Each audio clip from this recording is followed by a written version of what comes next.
Hello, everybody. Welcome into GSMC's Down by Contact Sports Podcast. I am your host, Jeremy Lapidus. Today is Wednesday, March 19th. Hope everybody's having a great day so far. Today is a big show. It is our pre-March Madness show. We're going to be breaking down the first four games that took place yesterday, the first four games that are taking place today, as well as taking a look at our NBA Power Rankings, as we do every single Wednesday.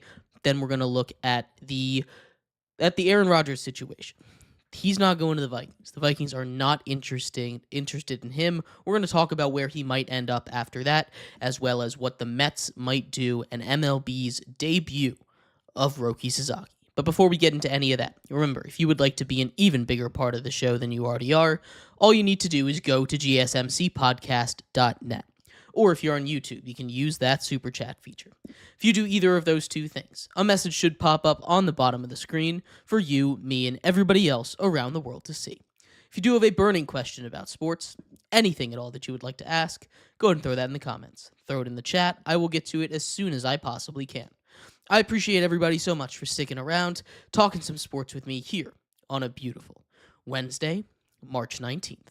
But like I was saying, we're going to get into a little bit here on the first four games. Two of them are gone so far as North Carolina absolutely decimated San Diego State University. And in the first game of March Madness, we had our first buzzer beater of March, of the season. And that's exactly how you want to kick it off. We're going to start off in that game, that 16 versus 16 seed game for the right to play Auburn. Auburn, the number one overall seed, that saw Alabama State take down St. Francis, PA on a buzzer beater. Final score 70-68. Now, St. Francis came into this game at a 16-17 record. They were looking to be one of the few teams with a sub-500 record to make the tournament. Now, technically, they're already a part of that, but finishing the season over there at 16-18, still a solid year for them. We saw Knox go in, Amar Knox go in and hit that game-winning shot off of a full court heave, I should say, down to what basically was a Hail Mary lob. It works out for Alabama State, and now they get the honor and distinction of playing the number one overall seed in the tournament. This is the kind of momentum you can take into a game like that and make it a little bit close. Auburn has not played its best basketball down the stretch here. Auburn has for sure been one of those teams that struggled of late. When you take a look at what the Auburn Tigers have done recently, Auburn did not make it to the finals in their conference tournament. They lost to Tennessee in the semifinals. Before that, right before the regular season ended, they dropped two straight games. They lost to Alabama and they lost to Texas A&M.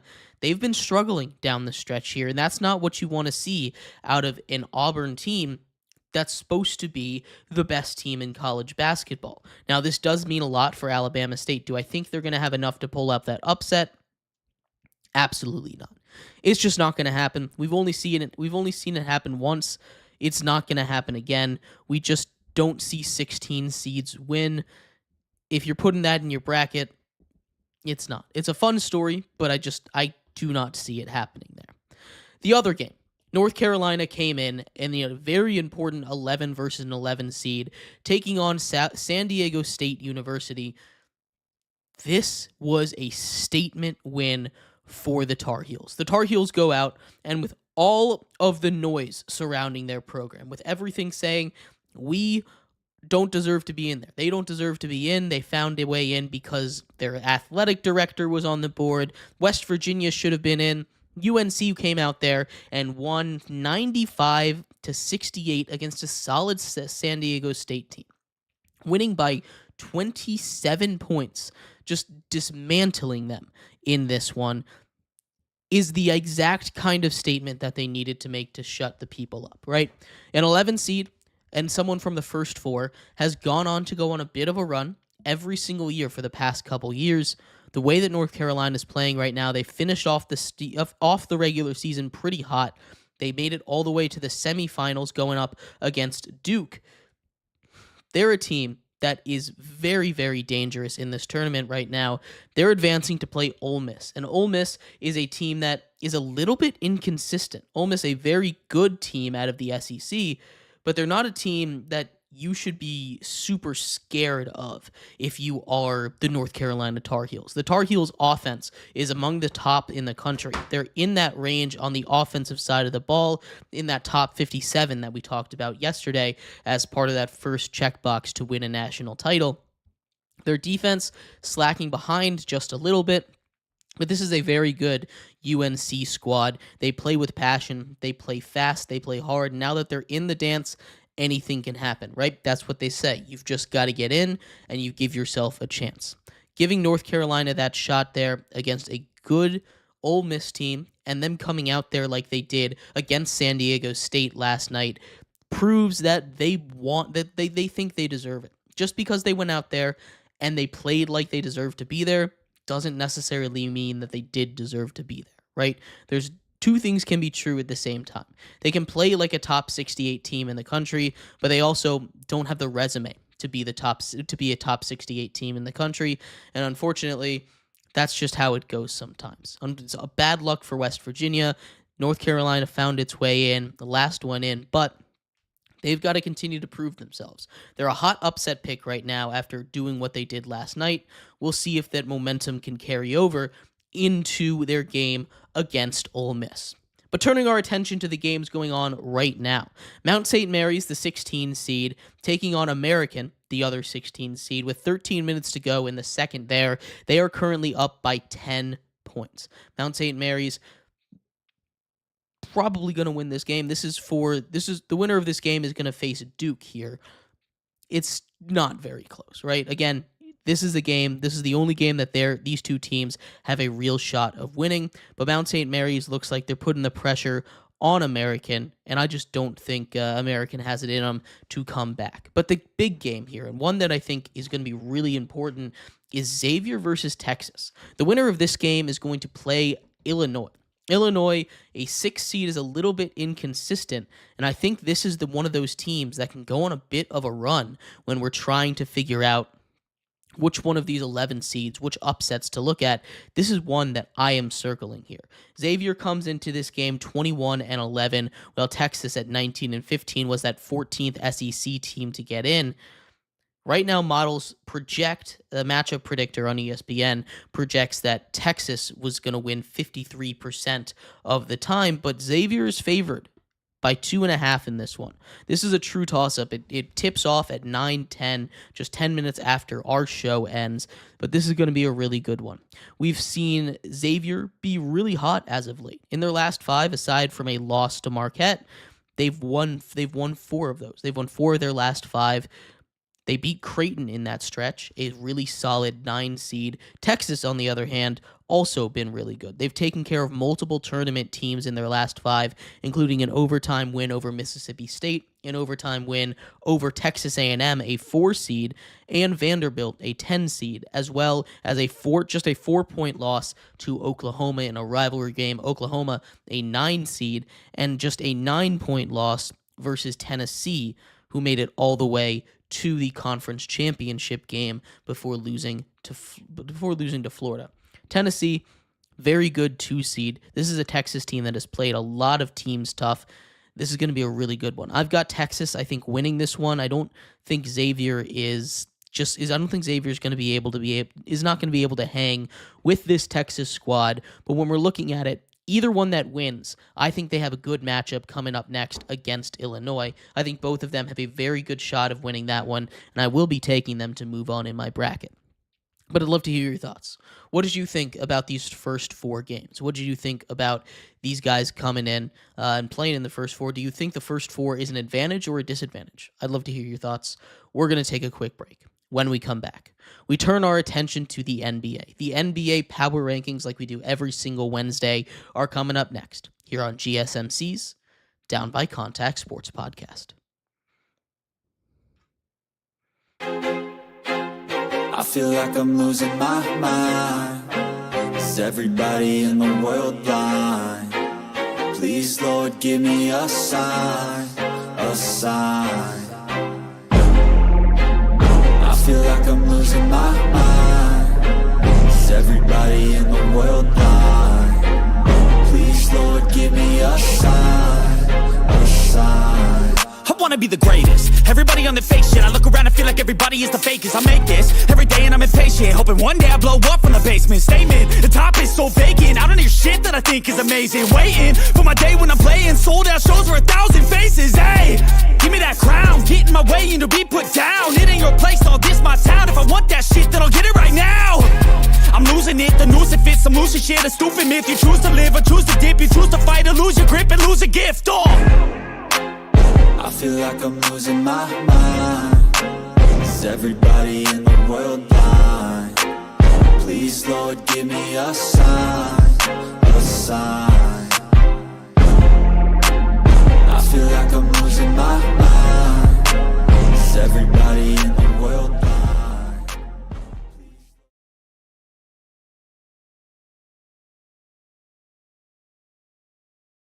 Welcome back to GSMC's Down by Contact Sports Podcast. I am your host, Jeremy Lapidus.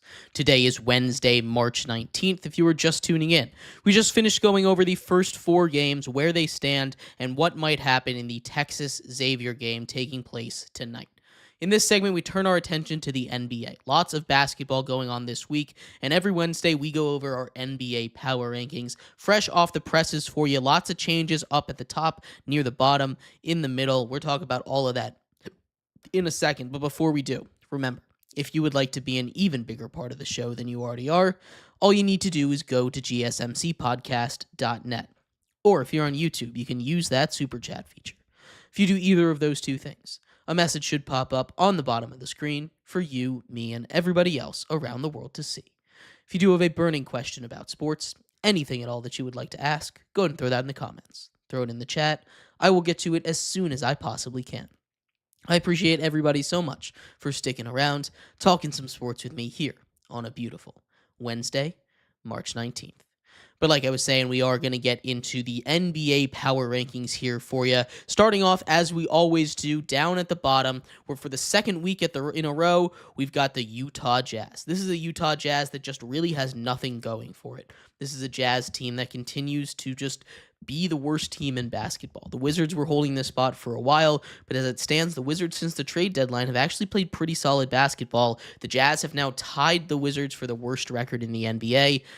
And it just does not look too good for this Jazz team, even as we look into the future. They're here at number 30. At number 29, we've got the Charlotte Hornets. The Hornets drop a spot here. They haven't really done anything too differently this week. They continue to lose. They didn't lose a back-to-back for the first time in a very long time. But upon further consideration, they have been swept by the Washington Wizards, so they drop a spot as the Washington Wizards climb one spot. The Wizards were at 29 last week. Now they go up to 28. They've been playing good basketball. They've climbed all the way up to 15 wins on the year, which isn't great. Now they're out of that 100% contention for that for the best odds, I should say, at the number 1 pick in the lottery. They're now tied with the Utah Jazz at 15 wins. They've played really good. We've got a lot of minutes out of Chris Middleton for the Washington Wizards. The young guys are playing good basketball. This draft class has been amazing for the Wizards, where it was a relatively weak draft class, but still having Alex Sarr play a lot better as of late. Keontae George has been hitting a lot of threes. This is a very, very good Washington Wizards young core. They need a couple more years to really figure it out, but if they get a really solid piece in the draft, whether that be Cooper Flagg or someone else at number 1 or number 2, this is going to be a Wizards team that is going to take a pretty big leap next season. Maybe they can even find a way to keep a guy like Middleton or Smart around, although I doubt that they stick around in Washington. At 27, we have the New Orleans Pelicans. Injuries continue to hit this team. Zion Williamson has come back, and he's been playing pretty solid, but the rest of the team continues to just be hurt, unhealthy, and it's just not working out for this Pelicans team. A disaster season, injuries just up and down the lineup. Whenever they think they're getting healthy, they continue to get hit with the injury bug some more. Now Trey Murphy out for the rest of the season. This is a Pelicans team that just has probably lost all hope. At 26, we have the Brooklyn Nets, a team that's doing better than they wanted to at the beginning of the season, a team that I think still deserves to be in consideration for out of the basement of the league.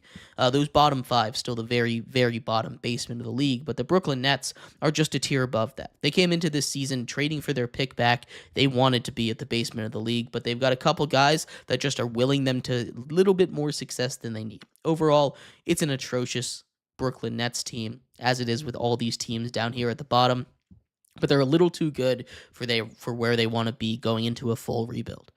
At 25, we've got the San Antonio Spurs. De'Aaron Fox done for the season, something that I thought would happen a little bit sooner. He's been dealing with a finger injury. He's getting surgery on it. He's been shut down.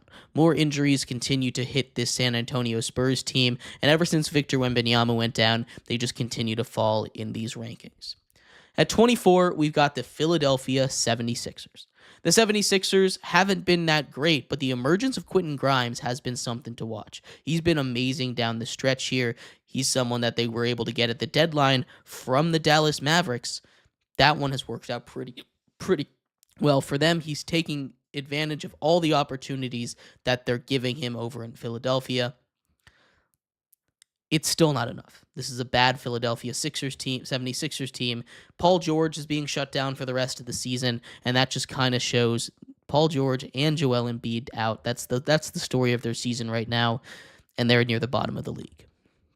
At 23, we've got the Toronto Raptors. The Raptors have been playing better than awful basketball as of late, but they're still in that next to bottom tier with the Sixers and the Spurs and the Nets. This is a team that just needs to get healthy at the beginning of the season. They're a team that could potentially find their way to a play-in. They're a play-in level team, in my opinion, in the East.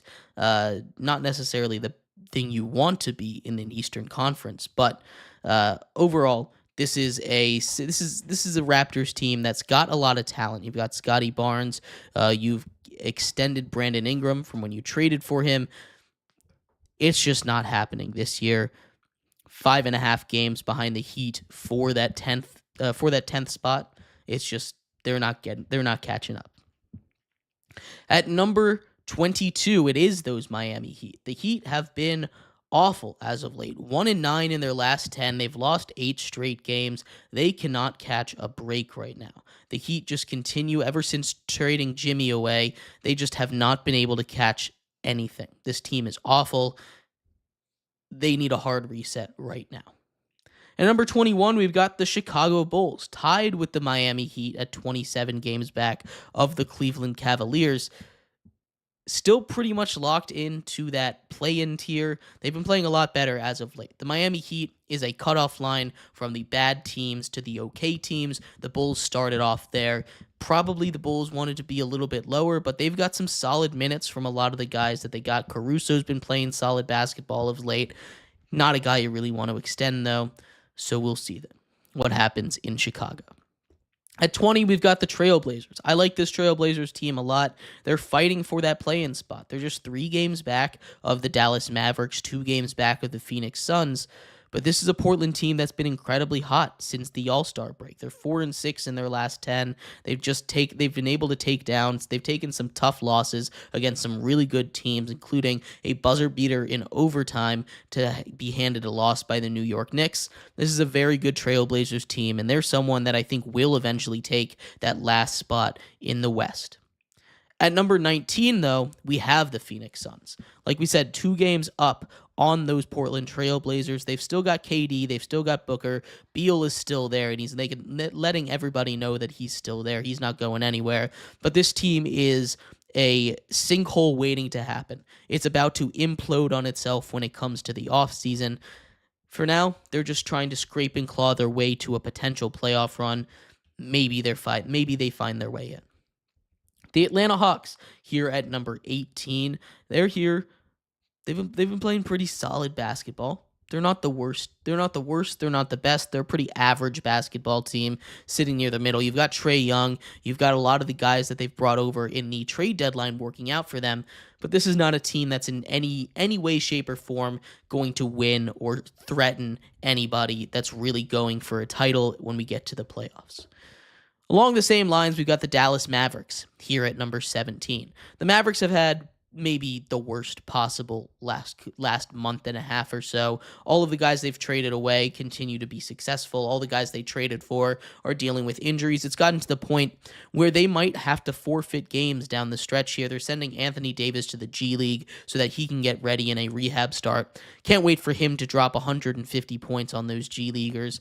That should be a fun thing to watch. But the Mavericks still in a playoff race. Like we said, they are in that final play-in spot right now, one game up on the Phoenix Suns.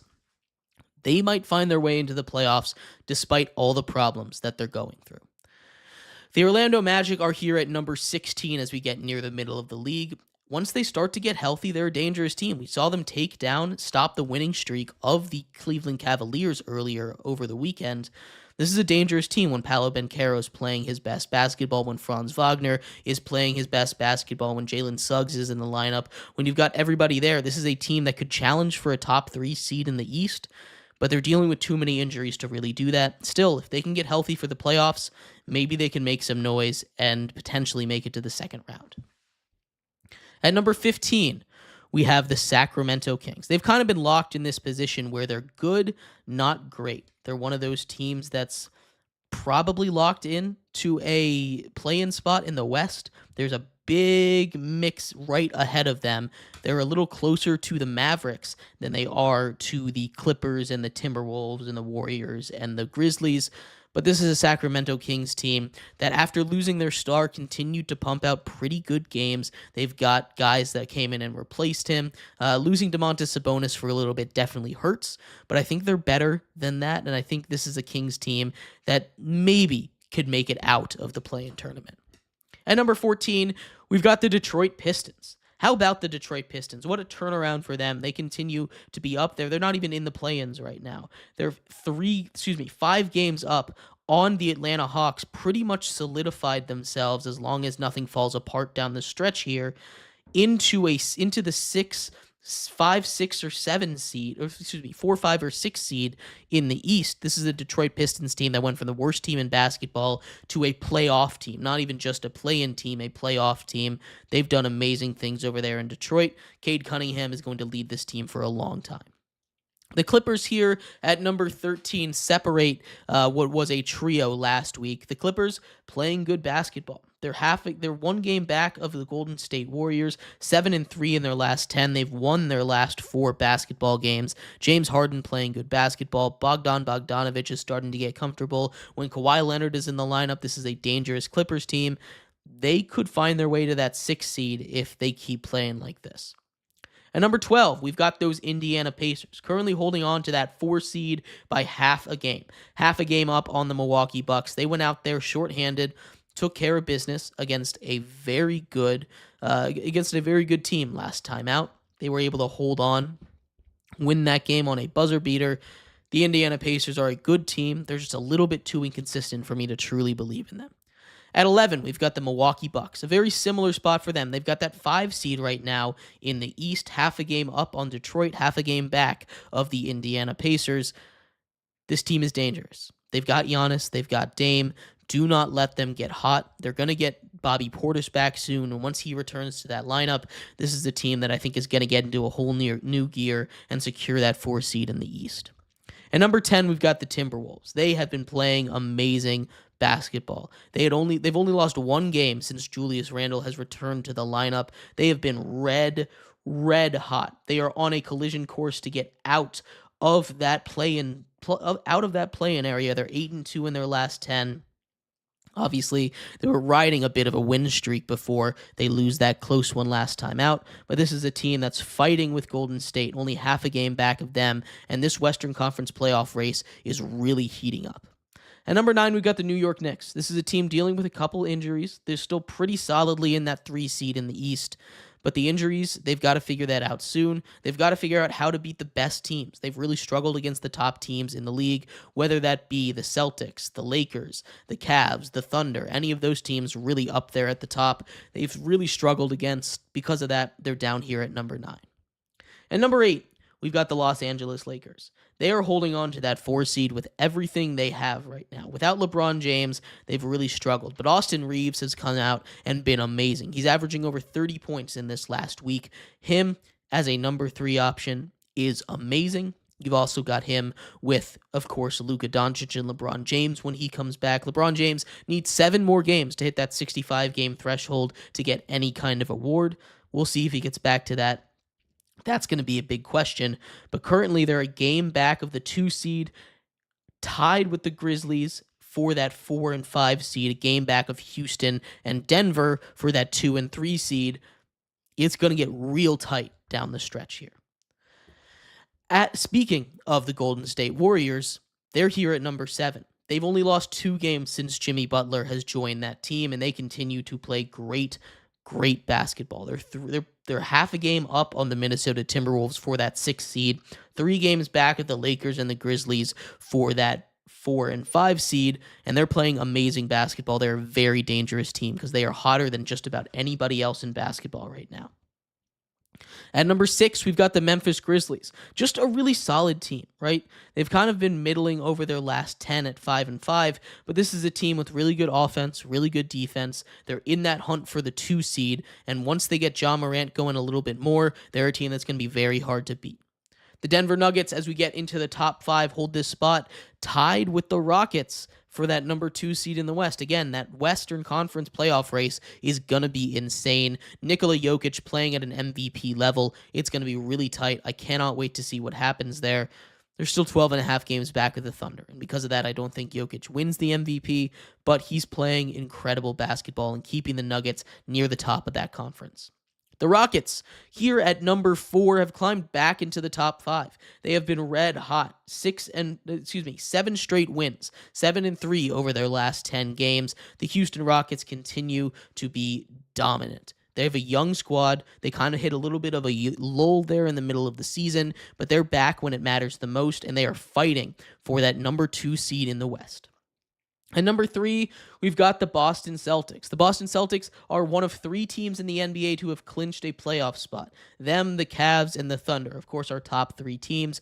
But the Boston Celtics here are not going to be able to catch up to that 1 seed. I think Cleveland is just a level above them right now. And if those 2 teams clash in the playoffs, it will be a legendary series. The Oklahoma City Thunder hold on to that number 2 spot. Once they get a little more healthy, they will be right back here. They've started to figure it out again. 9-1 over their last 10 as they continue to be near unbeatable. They're just really good. This is an Oklahoma City team that's very hard to beat, and I think with Shai Gilgeous-Alexander playing like he is, they're going to be very tough out in the Western Conference playoffs. And of course, that leaves the Cleveland Cavaliers at number 1. The Cleveland Cavs, once again, the best team in basketball by record. 56-12, that ties them with the Oklahoma City Thunder. Their 15-game win streak got snapped by the Magic. They've lost 2 straight, but still, this is a team that is on pace to be one of the best Cavs teams ever. They just do it by sharing the ball. Donovan Mitchell, amazing player. They've got 3 or 4 other stars that can come in and take over a game if he's having a bad one, but this is just an elite Cavs team. They go out there night in, night out, and they just win basketball games. But I'd love to hear your thoughts. What do you think of my NBA power rankings? Again, top 10, Timberwolves at 10, Knicks at 9, Lakers at 8, Warriors at 7, Grizzlies at 6, Nuggets at 5, Rockets at 4, Celtics at 3, Thunder at 2, and the Cleveland Cavaliers are number 1. I'd love to hear your thoughts. We're going to take a quick break. When we come back, updates on Aaron Rodgers. The Minnesota Vikings are out on him. We're going to talk about where that leaves him and what that means for the other teams that are pursuing him and where he might end up. We'll be right back here on GSMC's Down by Contact Sports Podcast. Looking for your daily fix of sports talk without having to pay for it? GSMC Sports Network is available on YouTube. Just search GSMC Sports Network. Get your fix of daily sports talk shows on YouTube, absolutely free. NFL, college football, NBA, MLB, MMA, UFC, fantasy football, and so much more. GSMC Sports Network has shows running all day long, with new sports shows starting every 2 hours. Just like on your favorite cable sports channel, except GSMC Sports Network is absolutely free. Just search GSMC Sports Network on YouTube to catch one of your new favorite shows, like the GSMC College Football Podcast, Chip Shot Football Podcast, Hoops and Heels Women's Sports Podcast, GSMC Basketball Podcast, and so many more. Check it out for yourself. GSMC Sports Network, now available on YouTube absolutely free. Search GSMC Sports Network on YouTube right now.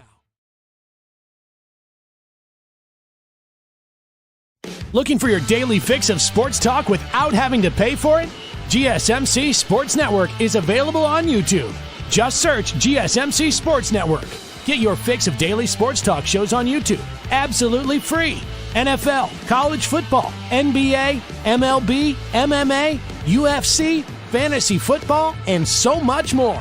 GSMC Sports Network has shows running all day long, with new sports shows starting every 2 hours. Just like on your favorite cable sports channel, except GSMC Sports Network is absolutely free. Just search GSMC Sports Network on YouTube to catch one of your new favorite shows, like the GSMC College Football Podcast, Chip Shot Football Podcast, Hoops and Heels Women's Sports Podcast, GSMC Basketball Podcast, and so many more. Check it out for yourself. GSMC Sports Network, now available on YouTube absolutely free. Search GSMC Sports Network on YouTube right now.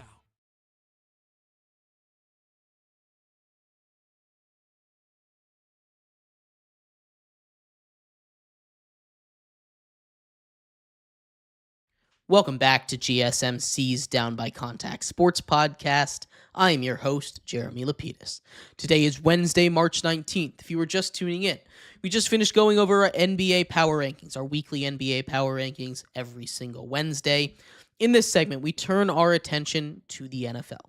Aaron Rodgers back in the news again. I know, shocking. It's been a while since we talked about Aaron Rodgers, right? But big news this time. The Vikings, the Minnesota Vikings, are out on Aaron Rodgers, a place that seemed like he wanted to go. We'll talk about where he might end up now. But before we do, remember, if you would like to be an even bigger part of the show than you already are, all you need to do is go to gsmcpodcast.net. Or if you're on YouTube, you can use that super chat feature. If you do either of those two things, a message should pop up on the bottom of the screen for you, me, and everybody else around the world to see. If you do have a burning question about sports, anything at all that you would like to ask, go ahead and throw that in the comments. Throw it in the chat. I will get to it as soon as I possibly can.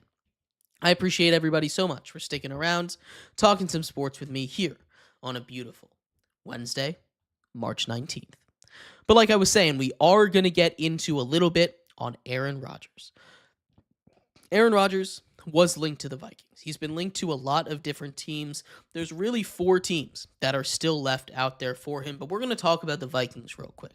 The Vikings today came out, and it seems like they've decided to move forward with last year's first-round pick out of Michigan, J.J. McCarthy. McCarthy was picked in the top 15 of last year's draft amidst one of the more talented quarterback draft classes, one of the most talented offensive draft classes that we have ever seen. He is going to be in a very good system. He's not a guy that I think is going to be able to light up the world, but I think he's at least on the same tier as a guy like Sam Darnold. Him and Sam Darnold, I think, can do the same things. He might be a little bit better than Sam Darnold too, but we saw what Sam Darnold was able to do with this Vikings team last year. You get a guy like J.J. McCarthy in that system, the sky is the limit. This is a very, very talented young kid, and this is a Vikings team that is built to support a mediocre talent, built to support even a mediocre talent at quarterback. They should be very good next year. The Vikings still, I expect, to go out and bring in a veteran backup, whether that be a guy like Joe Flacco or a guy like Jameis Winston. I expect them to go out and get somebody else. Maybe they even take a stab at bringing back Teddy Bridgewater as a backup after he returned in the playoffs for the Lions last year. Maybe they can bring him in as a solid backup there. We'll see what happens. Joe Flacco, I expect most likely to be the guy they bring in. He's been a solid backup wherever he goes as of late, and he's been around the league. You get a guy like Joe Flacco in that offense with his big arm and gunslinger mentality, Justin Jefferson and Jordan Addison are going to eat if anything happens to a guy like J.J. McCarthy. But turning our attention back to Aaron Rodgers, where is he going to go? Aaron Rodgers, now 42 years old, is not necessarily a young lad, right? He's someone that's going to potentially retire, and that's option number one. Is he going to retire? He's flirted with retirement for a very long time now. He's flirted with retirement for just about every single season, at least in the last couple years. I don't think he's going to retire. I don't think he's done with football. I think football might be done with him before he is done with football. As we were saying in our production meeting today, Aaron Rodgers is going to Aaron Rodgers himself out of the league, right? He's going to be himself a little too much when he loses the amount of elite talent that he has, and teams are just going to turn a cold shoulder to him. I don't think he's at that point yet. I still think he's got a year or two of good football left in him. I just don't see him retiring, but I feel like he's going to be forced into retirement rather than retiring because he is done and teams still want him.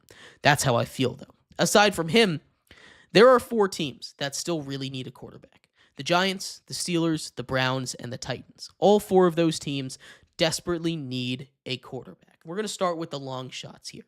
The Titans, a long shot. They haven't really been connected to Aaron Rodgers that often, and the reason for that is that they have the number 1 overall pick in the NFL draft. They're expected to take Cam Ward out of Miami, but they could trade out. They could trade out of that number 1 pick, go out, trade with the Giants or the Browns or the Steelers or whoever wants that number 1 overall pick, and then trade and then sign Aaron Rodgers. But that's a more bridge quarterback move. They feel like they want to start to build towards the future. They've got a new GM this year, a head coach in his 2nd year now with this team.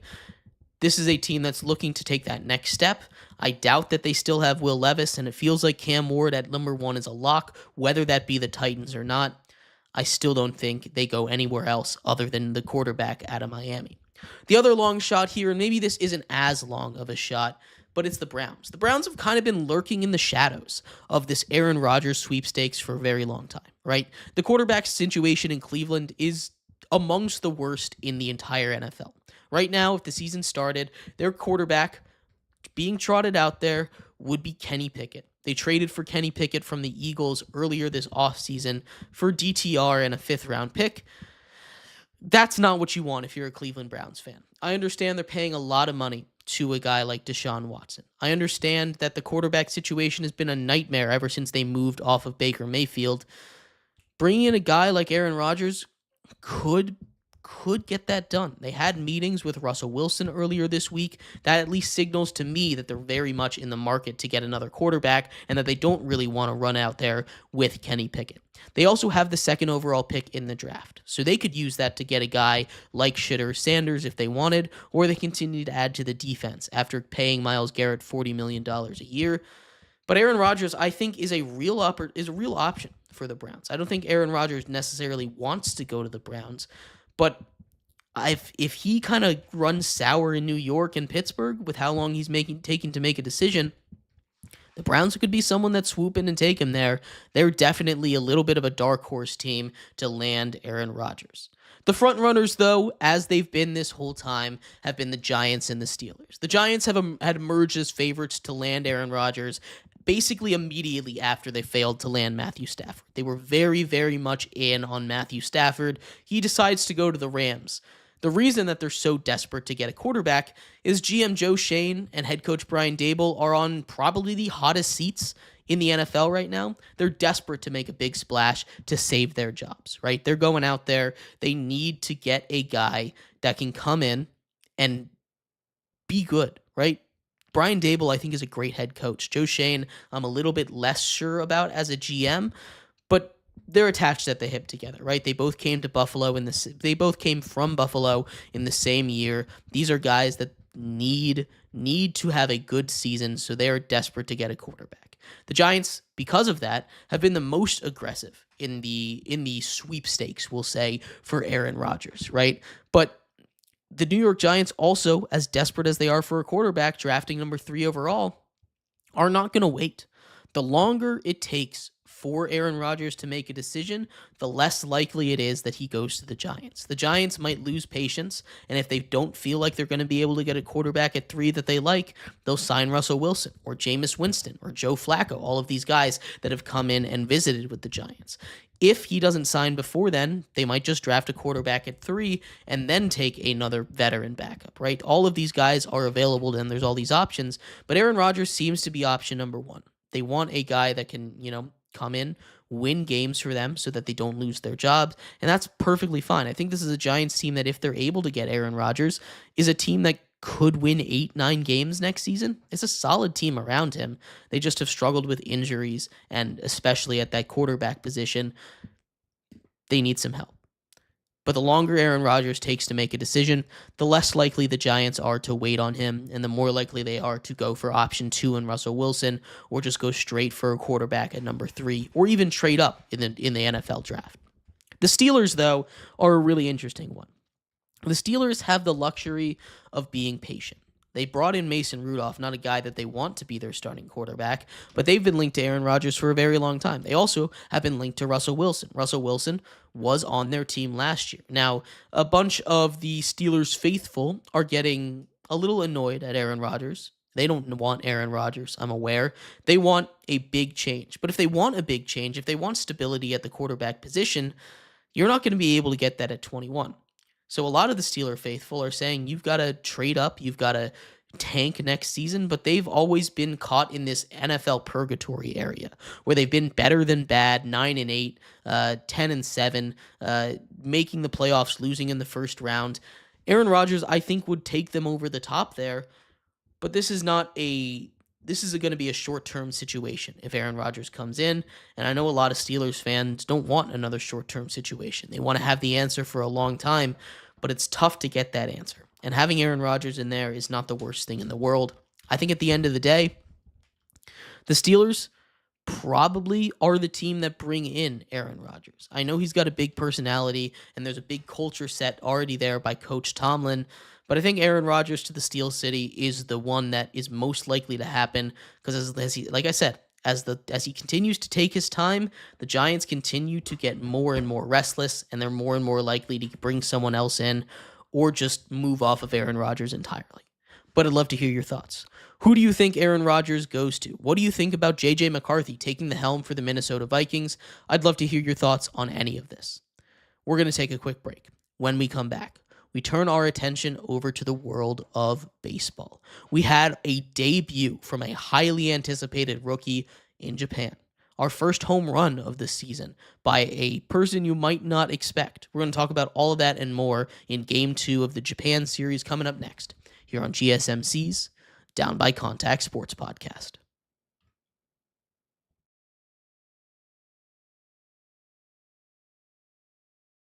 For the best and latest podcasts available anywhere, go to the podcast app on your cell phone and type in GSMC to access free content-rich podcasts on health and wellness, book reviews, sports, entertainment, relationships, social media, movies, technology, finance, and even weird news. Subscribe and download the GSMC Podcast Network's family of shows, available everywhere podcasts are found.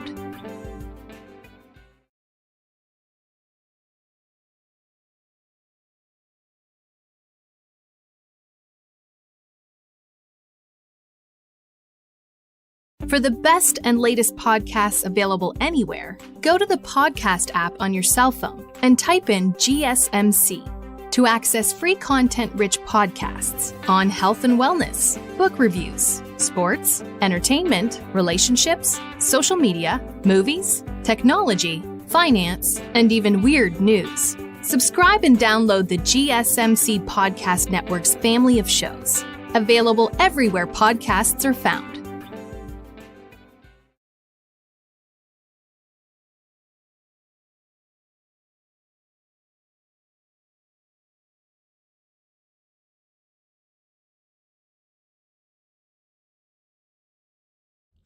Welcome back to GSMC's Down by Contact Sports Podcast. I am your host, Jeremy Lapidus. Today is Wednesday, March 19th. If you were just tuning in, we just finished going over Aaron Rodgers. The Vikings out on him, no longer interested in signing Aaron Rodgers. We talked about what that means for them and what that means for Aaron Rodgers, where he might end up. In this segment, we turn our attention to baseball. The season has kicked off. The first series is done. The first series sweep is over with as the Dodgers concluded that 2-game series against the Chicago Cubs over in Japan with a 6-3 victory that saw the first few home runs of the season and the debut of Roki Sasaki. We're going to talk about all that in a second, but before we do, remember, if you would like to be an even bigger part of the show than you already are, all you need to do is go to gsmcpodcast.net. Or if you're on YouTube, you can use that super chat feature. If you do either of those two things, a message should pop up on the bottom of the screen for you, me, and everybody else around the world to see. If you do have a burning question about sports, anything at all that you would like to ask, go ahead and throw that in the comments. Throw it in the chat. I will get to it as soon as I possibly can. I appreciate everybody so much for sticking around, talking some sports with me here on a beautiful Wednesday, March 19th. But like I was saying, we're going to get into a little bit on the world of baseball. Roki Sasaki makes his season debut, his MLB debut for the Los Angeles Dodgers over in Japan. We also saw the first home runs of the MLB season. The Dodgers opened up this 2025 season with a 2-0 sweep of the Chicago Cubs. The Chicago Cubs, not on par with the Dodgers. The Dodgers, like we've said in the past, are maybe the best team ever put together in the history of baseball. They are going to challenge that 120-win record set by the Mariners back in 2001. I think they've got a real shot to do it, and they've started off on the right foot. A 2-0 series sweep of the Chicago Cubs today, winning 6-3 behind home runs by Tommy Edman, Kike Hernandez, and Shohei Ohtani. The Shohei Ohtani home run, a little bit controversial, didn't really matter at the end of the day. The first home run of the season, though, was hit by who else but Tommy Edman. Tommy Edman, the second baseman, depth infielder / outfielder, formerly of the St. Louis Cardinals, made his way over to the Dodgers last year. In 37 games, had 6 home runs. He has the first home run of the season this year. He had 13 home runs with the Cardinals a couple years back. That is his career high. He's already off to 1. He is the prime suspect for the first home run in the MLB this season. But it wasn't just him. Kike Hernandez, another guy not really known for pop, joined him before Shohei Ohtani, someone who might hit 80 home runs this year because he's Shohei Ohtani, was able to catch up and add a home run of his own. But his home run was a little weird. It was hit, a fan interfered with it a little bit. It was ruled it was already going to be a home run. It hit off the fan into the field of play. On the field, it was ruled a home run. When they went to review it, the umpire said, ruling on the field stands, it is a home run. That was a little bit interesting, but Shohei Ohtani gets his home run in the 5th inning. That was the last piece of scoring the Dodgers had. They opened up to an early 3-0 lead, 2 in the second, 1 in the third.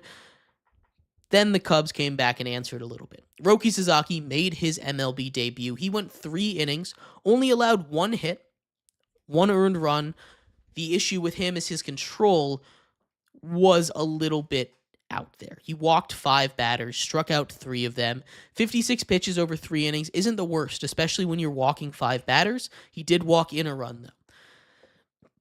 He didn't go long enough to be awarded with a victory, but he had a really solid first outing.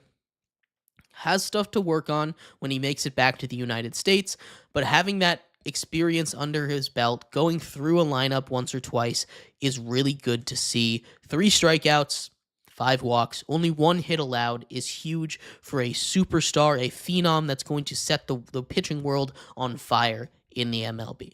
Alex Vezia gets his first save of the season. Both bullpens came in and really shut them down. There was not a single run allowed after the 5th inning. We saw Justin Steele, the starter, get hit and kind of got blown up a little bit.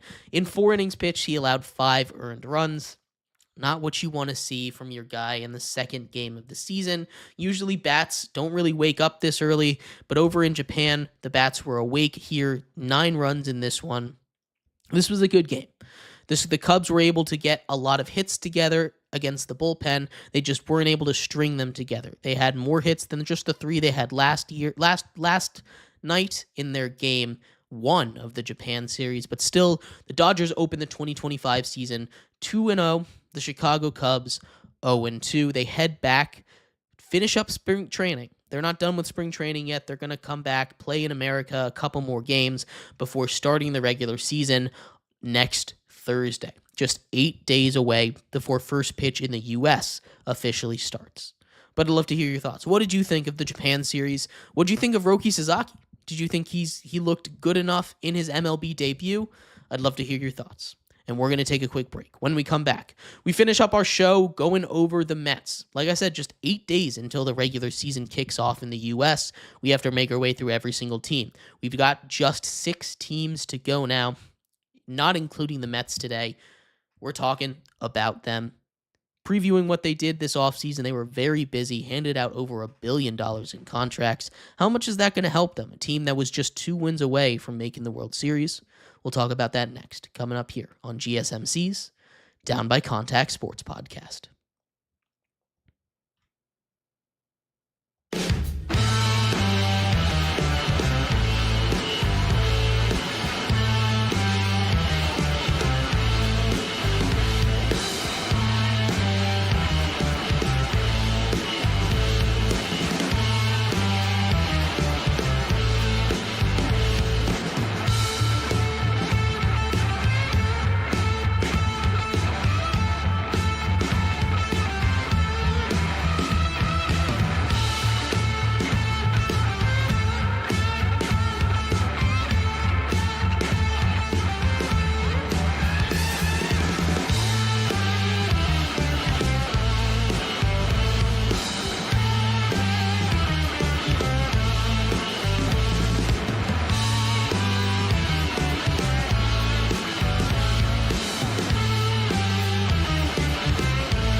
Welcome back to GSMC's Down by Contact Sports Podcast.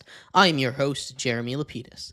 Today is Wednesday, March 19th. If you were just tuning in, we just finished going over the second game of the 2-game series played in Japan by the MLB between the Dodgers and the Cubs. In this segment, we continue our baseball coverage, looking at what the Mets did this offseason. They were busy, handing out over $1 billion in combined value over contracts. Of course, a lot of that went to one man. We're going to talk about that in a second, but before we do, remember, if you are going to be an even bigger part of the show than you already are, all you need to do is go to gsmcpodcast.net. Or if you're on YouTube, you can use that super chat feature.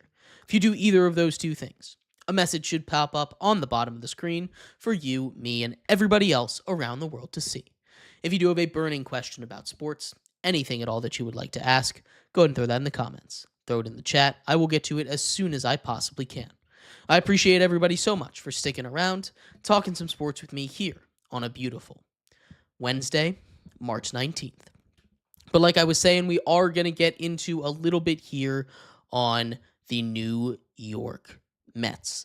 The New York Mets had a busy offseason after a busy postseason. They finished last year going 89-73. They were a last-minute addition to the playoffs, third in the NL East, but they made it all the way 2 games short of the World Series, losing 4-2 in the NLCS to the Dodgers, taking care of business in Milwaukee with a Pete Alonso basically walk-off home run to come back from an 0-1 deficit to win 2-1 in the wild card series, and then they took care of the division rival Braves 3-1 in the took care of the division rival Phillies, I should say, in the NLDS. Over $1 billion, like I said before, were given out in contracts to this team. A lot of that went to one man, Juan Soto.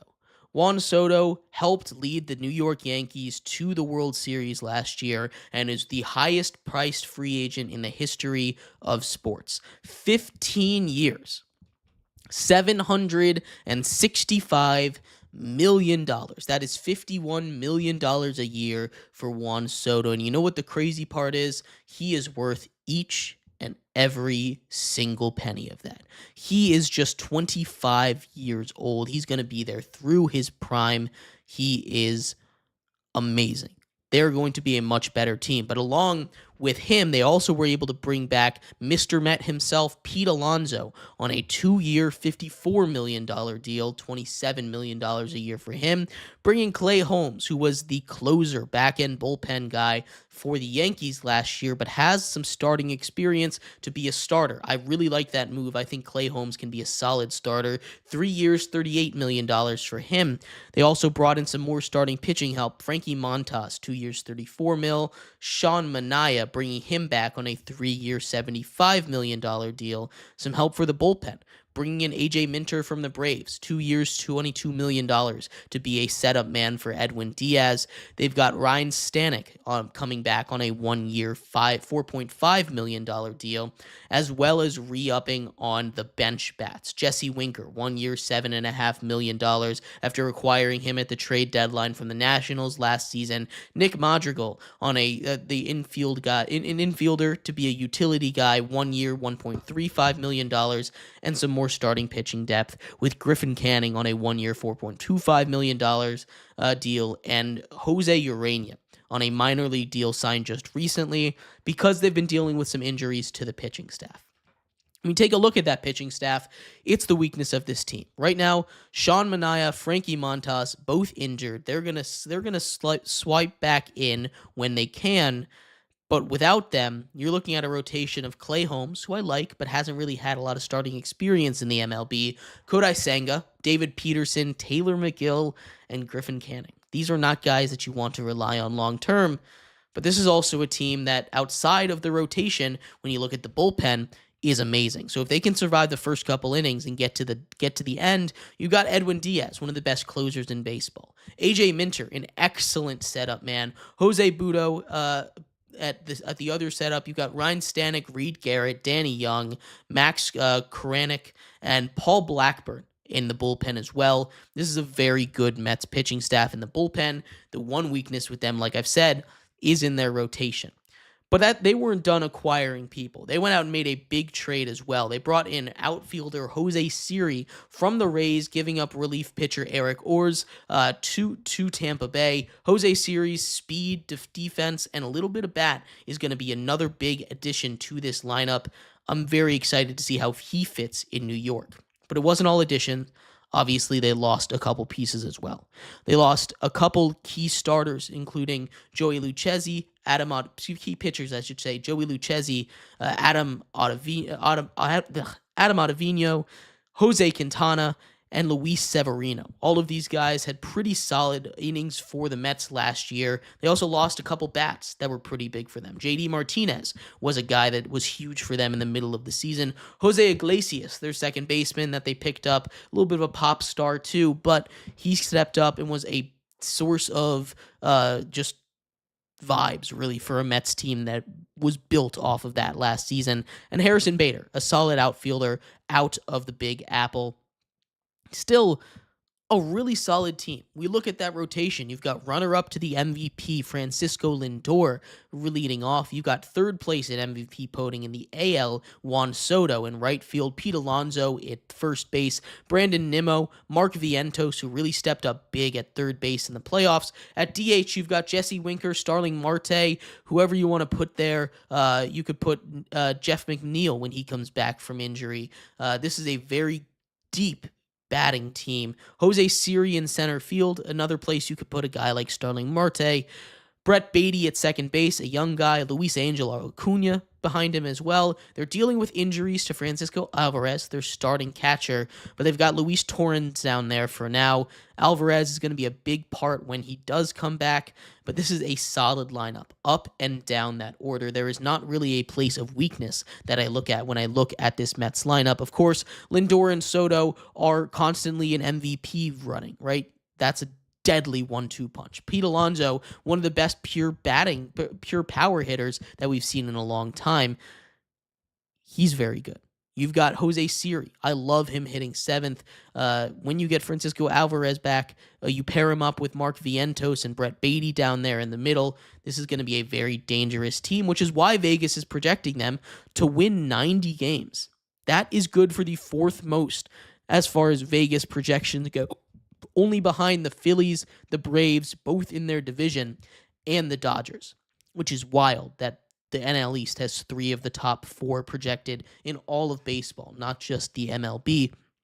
This is a very, very good Mets team, but I don't think they've got enough to win the division. They should make the playoffs again. Bringing in a guy like Juan Soto is going to help this team. They won 89 games last year. I think just without having that starting pitching, it's really going to hurt this team. I like Clay Holmes, I like Kodai Senga, but outside of them, they don't really have guys that I think I can really rely on, and the rest of that division is really good. You talk about the 2 of the 3 teams ahead of them in their division, the Braves and the Phillies, they got better. The Braves continue to add talent simply just by getting healthy.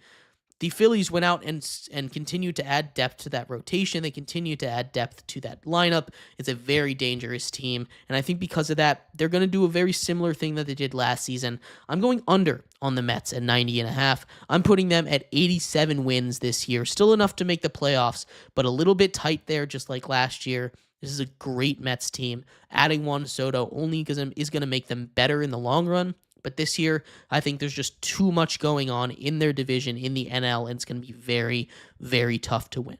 But I'd love to hear your thoughts. What do you think the Mets do this offseason? What do you think the Mets do this year as the MLB season is right around the corner? I'd love to hear your thoughts. And thank you, everybody, so much for tuning into today's episode of GSMC's Down by Contact Sports Podcast.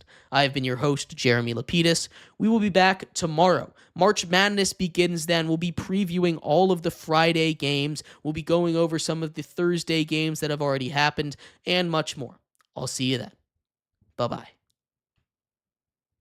Mm-hmm. Mm-hmm. Let's go.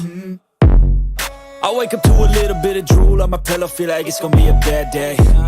Yeah, I'm tired of shit and the